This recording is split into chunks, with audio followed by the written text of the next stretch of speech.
A sinister figure, grinning with eerie confidence, poses a cryptic challenge. Try this question on for size. She continues.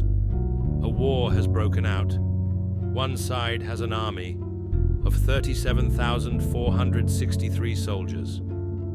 A vast, disciplined army, their sheer numbers stretching into the horizon. Their opponent, she continues ominously, has 100,000. This staggering number looms large, underscoring the overwhelming odds. A teasing question from the white-haired instructor. Which side do you think won? Her cheerful demeanor contrasts the gravity of the question as she grins and raises a finger, waiting for a response. The students, standing silently before her, exchange uncertain glances. Their blank stares only deepen her mock disappointment. Ha! Come on, someone answer this. Feigning hurt, she adds, As your teacher, I've got to say my feelings are hurt. Finally, one student, raising their hand, tentatively responds, The First Army. The teacher's sharp gaze locks onto the student. She probes further. Because? The student answers confidently. 37,463. A group that knows its exact force down to the very last soldier. He finishes his thought, red eyes blazing with intensity. Won't lose to a simple army of 100,000. The white-haired instructor celebrates the correct answer with a sarcastic flourish. Ding, ding, ding, we have a winner. However, her tone quickly shifts to a serious and reflective mood. Her gaze hardens as she emphasizes, Never forget, knowledge is mightier than power. Her words resonate deeply. Only one who knows that can become a knight. A knight. Where are given a poignant question. What defines a knight? Someone who represents honor, justice, and duty. Knights embody these words. They will forfeit their life without a moment's hesitation for the sake of justice, and view an honorable death as a privilege. In this era, they are heroes. White-haired instructor, how'd you figure it out so quick? The instructor continues, You hurt my feelings. Najin's a meanie. One student looks awkward and scratches his head, and another remains silent, but visibly uncomfortable. The instructor, So, tomorrow's the big day, huh? Your test? You're all in pretty bad shape. Considering how easy I went on you today, pull this weak crap again tomorrow, and you're all gonna fail. The instructor, smiling eerily, Prepare yourselves, because no one's going to go easy on you tomorrow. One student mutters silently to himself, while the other looks apprehensive, clearly feeling the weight of the upcoming challenge. The instructor, smiling brightly, gestures with a finger as her long white hair flows around her. Behind her, the students look worn out, standing in varying states of exhaustion. Instructor, All righty, that's it for today.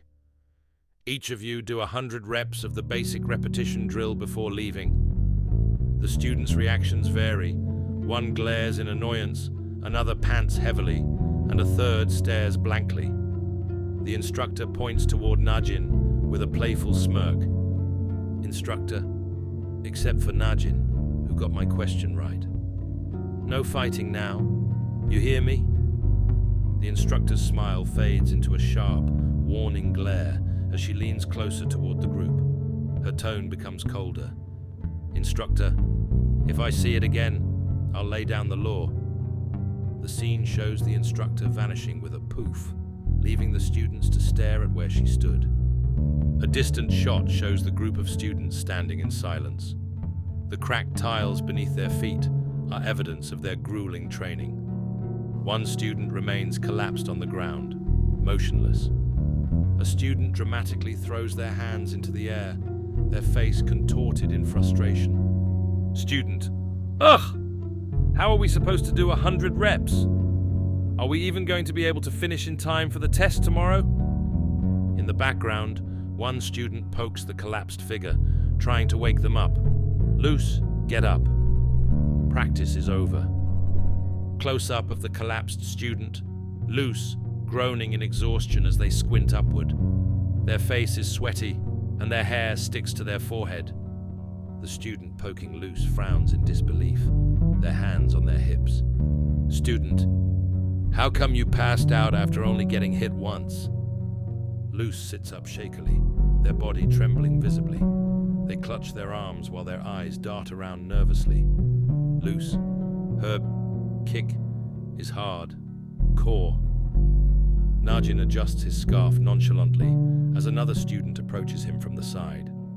Student, Najin, are you going home? Najin, yeah. The sound of rustle follows Najin as he fixes his cloak, walking toward the exit. One of the students shouts angrily, their face red with frustration as they point toward Najin. Must be nice to get a pass, huh? Najin doesn't even look back, his reply calm and collected. Yep, sure is. The frustrated student, now furious, shouts louder, their veins almost popping. I watched you during training with Fadian. Najin stops in his tracks, his red eyes narrowing as the intensity of the moment builds. We're shown a flashback of their training. A wide shot of the green-haired student launching a punch through the air.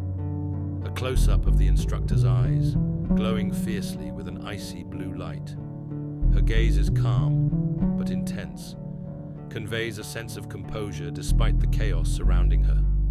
Her vision sharpens as she focuses on the incoming attack.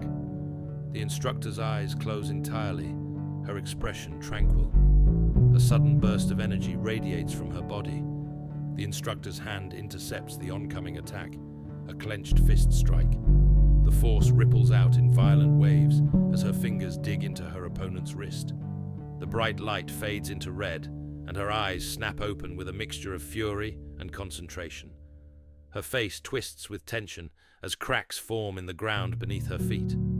The instructor twists her body, sending her opponent flying. The instructor propels herself forward, her white hair flowing behind her like a wild flame. Her glowing eyes focus sharply on a new opponent, who looks on in shock, clenching his fist tightly in preparation for the incoming attack. With a ferocious downward motion, the instructor swings her leg, creating a blur of motion lines. The force of the blow lands on the torso of the student. His eyes widen in shock and disbelief as his lips part, a visible gasp escaping him. Sweat beads trail down his face as the realization of his futility sets in. The instructor's hair flares up, glimmering with an ethereal light, signifying the immense power she has unleashed. Her expression is calm, yet the energy surrounding her is overwhelming. The instructor stands tall, a composed yet commanding presence. The defeated student falls to the ground, clutching their chest as they attempt to recover. In the background, the other students look on, their expressions ranging from concern to awe. The group of students is shown from a low angle. One student wipes his mouth with his sleeve, trying to hide his nervousness. Another clenches their fists, frustration evident in their narrowed eyes.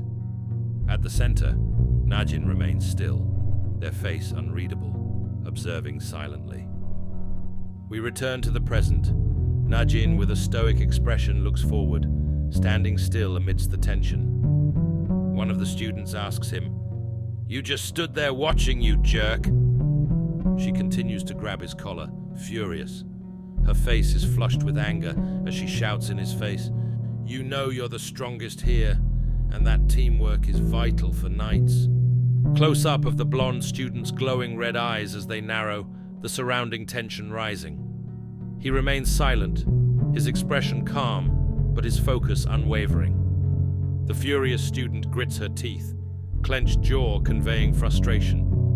A dangerous glint shines in her eyes as she prepares to confront Najin further. "I thought I told you. Don't you dare! Just ignore me." Najin's calm demeanor remains unchanged as his hair moves slightly in the wind. Another student intervenes, grabbing the furious student's wrist mid-motion. The black-haired individual stares directly at her with a firm expression. "Stop!" The black-haired student tightens his grip, his tone composed but warning. If you get into another fight, we'll all be disqualified. The intervening student's calm gaze pierces through. You heard Fadian. She said she won't stand for it. The black-haired student looks forward, trying to diffuse the tension. Behind him, Najin walks away without a word. The black-haired student, let's get started on the drill. The green-haired student turns away, still visibly upset, but refusing to express it further. She swats away a hand placed on his shoulder, visibly irritated, but simmering down. She expresses frustration to the black-haired student, gesturing dramatically. I'm telling you, something's off about Najin. He's always been rude, but it's definitely gotten worse. The green-haired student raises his voice, his frustration evident. Like, how could he just stand there and watch us get our butts handed to us? The black-haired student remains calm, offering a measured response. Let's cut him some slack. It'd be weirder if he was still his same old self. He gazes into the distance, a hint of understanding in his eyes. You know, after what happened. The green-haired student's face shows hesitation, but she finally exhales, accepting the sentiment. A close-up of the black-haired student's eye, sorrow flickering in his expression as he reflects. The pain that comes from losing your family is more excruciating than you can ever imagine. A side view of Najin, tilting their head upward, the sky fading into deep purple and orange tones. He exhales, their figure small against the empty background, emphasizing solitude. A close-up of his face as they glance upward, the vibrant twilight sky reflected on their profile. His face is shown again, lips pressed together in thought or restraint. He stands alone under the fading twilight, their silhouette against the deep hues of the horizon. It worked. Did anyone notice? There's one fact everyone knows. Last week, my house went up in flames, and my only brother was turned to ashes. But there's one fact that not a soul knows. The fact that I am Nagyun, and that I killed my brother. We enter a flashback, 1 week earlier, the day it all happened. A blow lands harshly on Nagyun. Nagyun's head snaps back from the impact, his face partially obscured by shadows. Nagyun sits slumped on floor, wiping his mouth, as the group of students surround him menacingly. Nagyun locks his glowing red eyes on his attackers. One of the students taunts, "Whoopsie!" The rest look wary and hesitant as they loom over Nagyun. They strike relentlessly. Nagyun collapses to the ground, coughing in pain. The students, breathing heavily, smirk and begin to leave. Let's get out of here. The orange-haired student spits on Nagyun's head. Nagyun lies on the ground as the sound of departing footsteps grows faint. Piece of shit. Nagyun begins to stir, his battered form shifting. He rubs his head with a bruised hand. A sticky, gooey residue clings to his fingers. Nagyun pauses, lost in thought, his expression vacant. He taps his head against the wall. He reflects, I've always hated this village. A magazine cover featuring Nagyun's face. With a stoic expression, he hands over coins. I'll take a copy of that magazine, please. Suddenly, the magazine is tossed at him, smacking him in the face. A calm demeanor, the red intensity of his eyes remaining fixed.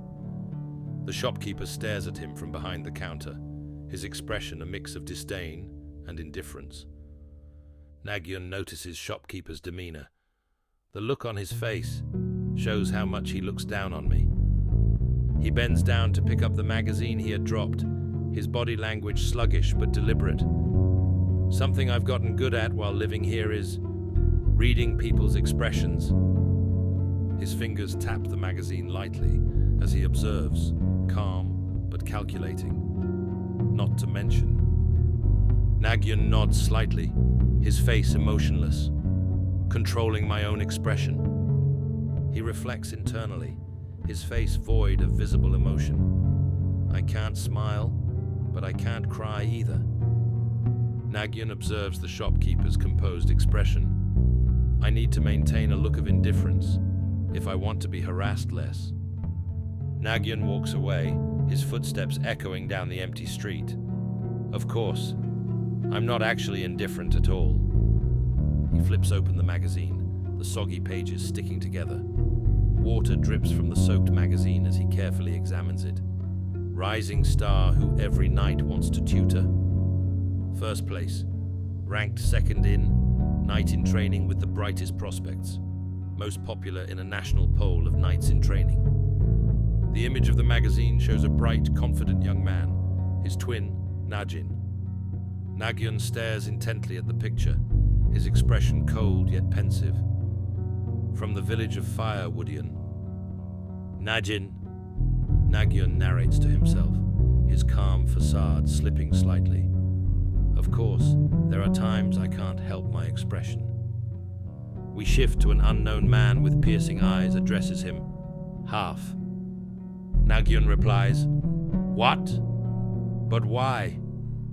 Nagyan stands in front of the man, visibly frustrated. "I took care of everything you asked me to do. I'm certain. So why am I only getting half the pay?" The man responds calmly, but with a sharp tone. "From what I heard, you left the work site during working hours. You know that leaving without authorization is grounds for halving your pay, don't you?" Nagyan's eyes widen as he tries to protest. "Hold on, that's..." The man interrupts. "1/3. Nagyan thinking, "That's only because Lucian and those guys dragged me out." The man replies, 1/4. Nagyan lowers his head, gripping the magazine tightly. His body trembles with restrained anger. The man looms over him with a cold, calculating gaze. "I'm the only person in this village who will hire you. You know that, right?" Nagyan stares back, his lips pressed tightly together, unable to respond. His shoulders slump as he lowers his gaze to the ground, the weight of the situation bearing down on him. Nagyan's inner thoughts reflect his struggle. I can't cry, and I can't frown. I need to maintain my look of apathy, because that's what I deserve. Nagyan looks to the side, his expression tense as he hears shouting in the distance. There he is. Nagyan's eyes widen in shock as something flies toward him. We see a group of young troublemakers watching and laughing. "You missed, idiot." Nagyan glares at them, his eyes narrowing dangerously. One of the kids shouts, "Okay, watch closely this time." Nagyan states, "A decade ago, in this village, I'm no more than a criminal who burned down the village." Nagyan is suddenly struck on the side, his head snapping slightly from the impact. Nagyan is sitting on the ground, stunned. A hand reaches toward him. A voice speaks to him. "I'm sorry, Nagyan." Nagyan looks up at the hand, confusion written on his face. A figure with a kind expression extends their hand fully, smiling softly. "Hey, Nagyan." Nagyan replies, "You good?" Nagyan grabs the hand, the grip firm and reassuring. "Yeah, I'm fine." We see two figures side by side. Unlike me at the time of the fire, he went about saving the villagers. He was our village's hero and the precious only family that I had left. A figure with short black hair is shown from behind, one of the students, standing in silence. We cut back to Nagyan, who smiles playfully. "What's that? A magazine?" Nagyan tilts his head curiously as he observes the object. "Oh, this." Nagyan is shown holding a magazine, pointing to a picture of himself. "Hey, look, it's me. Is that why you got it?" Nagyan and Nagyan laugh awkwardly as they look at the magazine. "Ah, gosh, I'm so embarrassed." "Wait, what? It really is you?" Nagyan glances at Nagyan with confusion as Nagyan smirks. "So you didn't buy it because of me?" Nagyun, teasing. Haha, I'm kidding. Of course I knew it was you. Nagyun holds up a page from the magazine with a flick of his hand. Actually, check this out. Nagyun confused. Continental attractions. Nagyun, yeah, what do you think?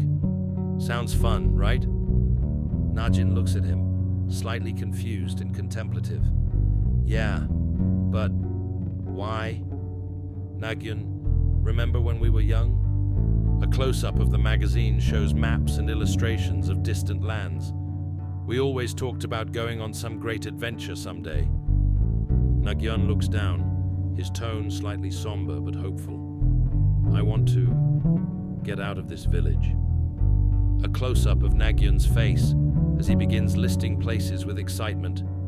The ice desert, the crystal sea, the Finger Rocky Mountains. Nagyun gestures dramatically, imagining the vast world beyond. The capital, where the emperor apparently lives, or the eastern continent, maybe the western continent. If I get the chance, I want to crisscross the world. Nagyun smiles warmly at Najin. You, the knight, with me, the adventurer, running into one another out there in the world. Najin responds simply, his expression hard to read. Sure. We transitions to a small house in a forest clearing, hinting at a quiet, secluded life.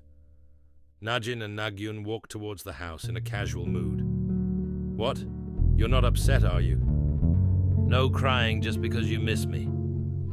Nagyun turns back with a teasing smile, peeking inside the house. You think you can get by without me? The door creaks open as he leans inside. Once you're made an apprentice, you'll start getting a stipend. A group of hooded figures in dark robes appears in the shadows, their faces concealed by ominous red and gold masks. One hooded figure moves closer, their masked face partially revealed, highlighting intricate details of the mask design. A sudden, ominous close-up of Nagyun's head, his back turned, as tension rises. His golden hair is illuminated in the dim light. Najin seems to sense the danger. Nagyun glances over his shoulder, puzzled and uneasy. I think you have the wrong house. Who? Before Najin can finish speaking, a blade swooshes past him. Najin's wide red eye reflects a sharp, gleaming blade that is dangerously close to his face. The mysterious figure lunges with a sword, the blade cracking into the wooden structure with a loud crack. The assailant's masked face is revealed, emanating a cold and menacing aura. Najin reacts swiftly, his eyes sharp as he intercepts the attack with his hand, catching the blade mid-air. With precision, Najin counters, disarming the attacker in a seamless motion, leaving his opponent stunned. Nagyun exclaims in shock. What the? As the tension escalates. One of the masked figures acknowledges Najin's skill, murmuring, "The one who blocked the attack is Najin." Another figure observes calmly, saying, "I see. He's quite tough," as the group seems to reassess their approach. Nagyun panics, shouting, Who are you people?" While Najin remains calm and observant. Najin, gripping the enemy's blade with ease, deduces their skill by observing their movements and tactics.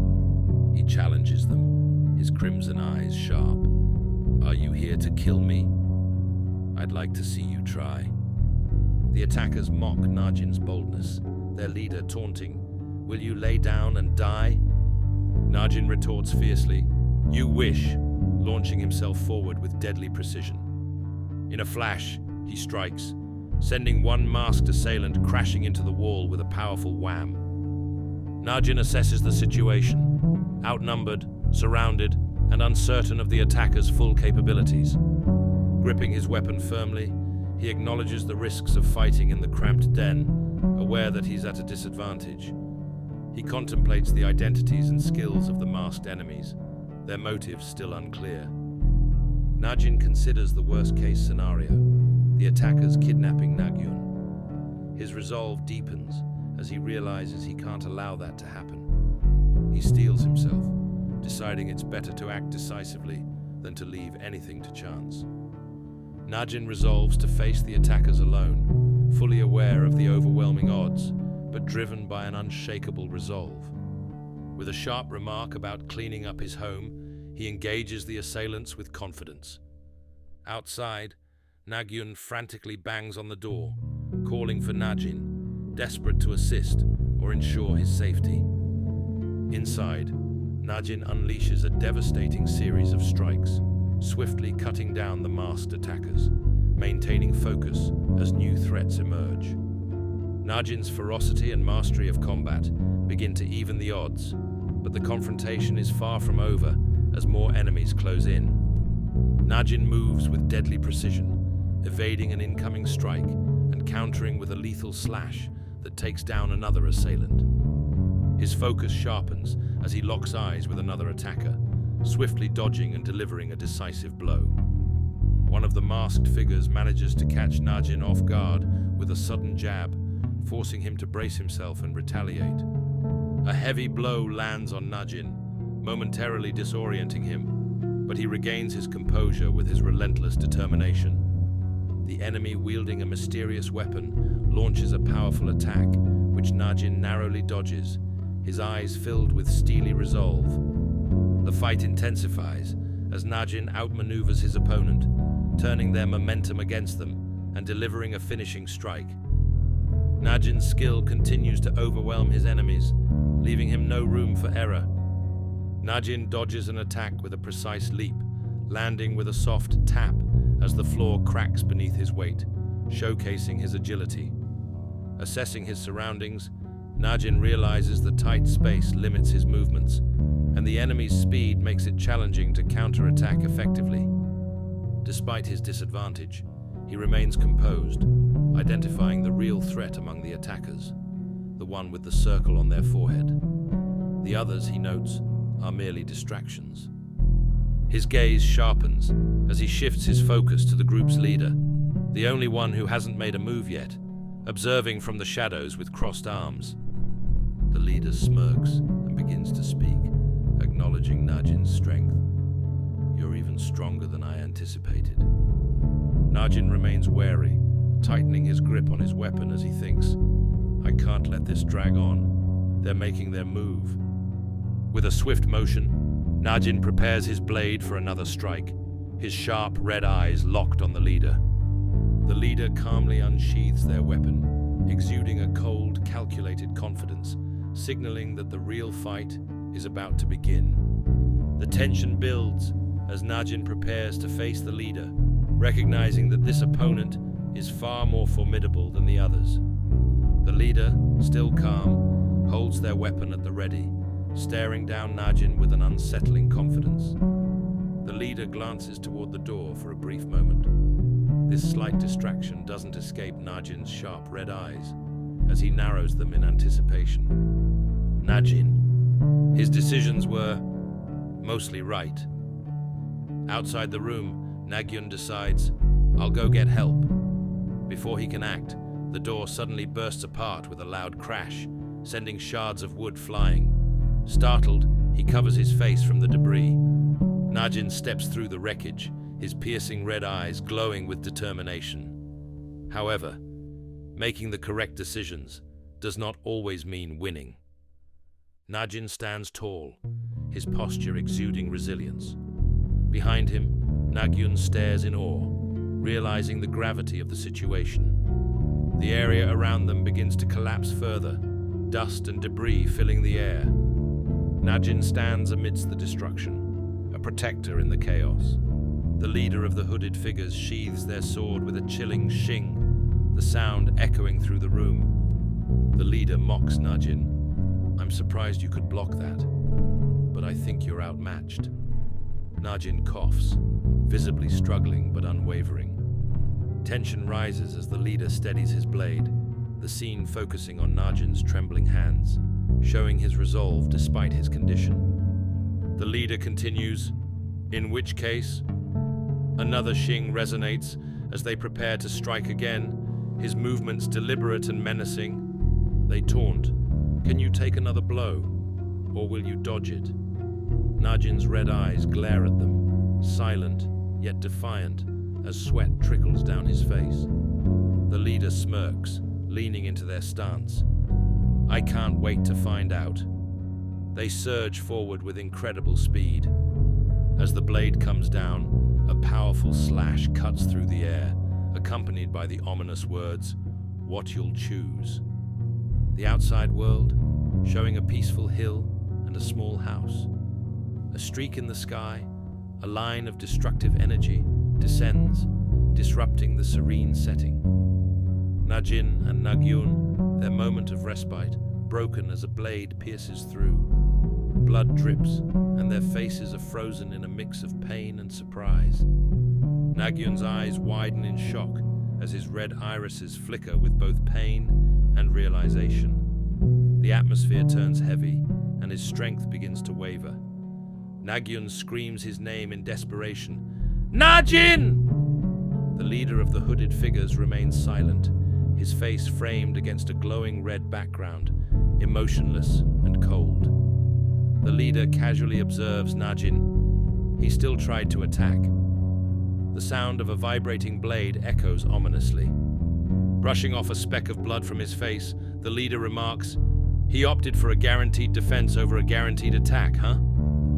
Nagyun staggers forward, catching Najin as he falls. Tears streak down their face as he cry out, "Why'd you do that, dummy? You shouldn't have. Not for me." The hooded figure to the side mutters to himself, "Family." His words are barely audible but carry weight. Another hooded figure turns to him. "What?" The leader, looming over Najin and Nagyun. "Let's wrap this up and leave. We only have a few minutes." His tone is calm but firm. Nagyun clings to Najin, trembling as the leader's sword is planted into the ground beside them.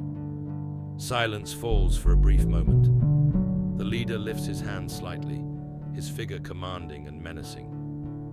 "I'll give you a choice," he says, his voice filled with cold finality. Nagyun glares at him, his expression filled with defiance despite Nagyin's injuries. The hooded figure issues a chilling ultimatum, standing confidently with arms crossed. "Kill Najin." The offer is followed by a cruel condition, "and I'll let you live." The words hang in the air, cold and calculated. Nagyun, his face frozen in shock and disbelief, his wide, glowing red eyes filled with terror. A single thought rings in his mind. What? Najin and me? We're twin brothers. The memory brightens as it transitions to a moment of happiness. Unlike most siblings, we were always the best of friends. The brothers are seen laughing together, carefree. The flashback continues, showing a younger Najin being chased by bullies. Najin was a bit of a wimp when he was little. Nagyun's younger self is shown running in to help his brother. When the other kids would push him around, I would come running to save him. A teary-eyed Najin apologizes, his voice quivering. "I'm sorry, Nagyun." Nagyun, flustered but determined, yells back, "Don't apologize." With his back turned, Nagyun reassures his brother, "This is what brothers do. If you need help, I'll protect you." His silhouette is framed heroically, solidifying his promise. A younger version of Nagyun speaks boldly, "I'll take care of any twerp that bullies you." His determined voice carries the weight of his loyalty and love. "You're my one and only brother. My one and only family," he exclaimed as the scene returns to the present, showing the bloodied state they are in. Nagyun holds him tightly, their faces etched with despair. In the dim light, the two brothers embrace, their bond evident even in the midst of tragedy. The silence is broken by the sickening sound of a blade being pulled free. Nagyun narrates, "There's a secret that not a soul knows." The tension heightens as the scene shifts to a weapon clattering to the ground with a clatter. Nagyun, whose hands are trembling. Their eyes widen, reflecting shock and disbelief as they look at their bloodied fingers. A chilling realization dawns. The truth is that I'm Nagyun. The tone becomes more somber and reflective, carrying the weight of hidden truths. He looks down at Najin's lifeless body sprawled on the ground, blood pooling beneath him. The scene is heavy with grief and silence. I killed my own brother.